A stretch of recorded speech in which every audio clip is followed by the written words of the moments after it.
that's given to tax justice, the support that trade unions are giving to this campaign, in particular the support of the STUC, reflected in fact in the clip just before lunch, although I would say not entirely convinced it's a good idea to equate the Robin Hood tax with mugging Gandhi, but nevertheless I still think all of us would welcome the fact that this draws attention to a critical political industrial issue of the day. PCS, as Mark said, believe that in the six richest economies, according to OECD and IMF figures, six richest economies, at a time of recession, it's not cuts we need, it's public investment. Now, it bears repeating, I think, that this crisis, as many others have said, caused by nearly 30 years of a high-octane free market capitalism, compounded by the greed and reckless actions of the banks and international bond traders. But as Nye Bevan once said, the Tories never talk of class war because they're too busy practicing it.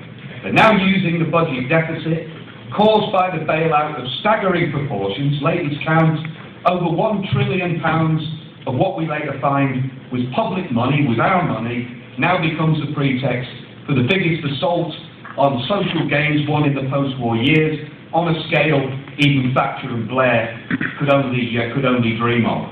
This attack is not just, as Bob Crow was saying, it's not just an attack on an insult, should I say, to the generation who fought and lived through the Second World War. It's not just, as others have said, that the cuts will choke off any prospect of growth and investment.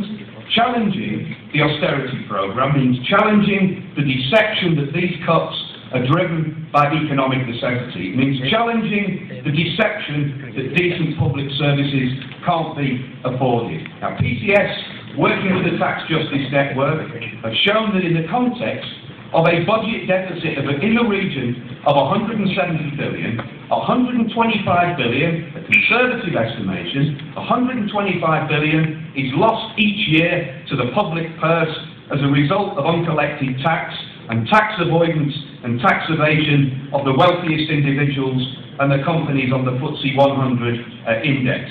And it was Dennis Healy who once said, the difference between tax avoidance and tax evasion should always be the thickness of a prison wall.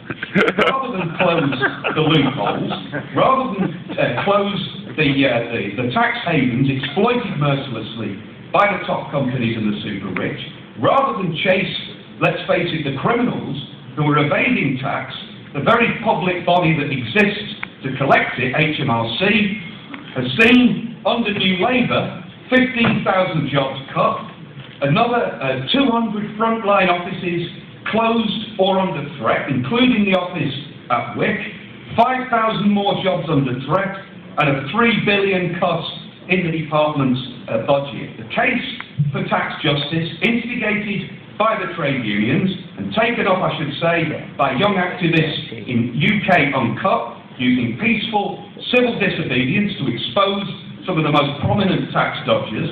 The case for tax justice has become increasingly difficult for the media to ignore, exposes the obscene gap between the richest and poorest and society, and is going to be increasingly a vital part in the mass campaign that we need to put a real trade union alternative to the dictatorship of the markets.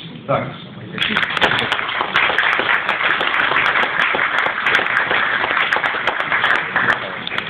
Does anybody else want to come in?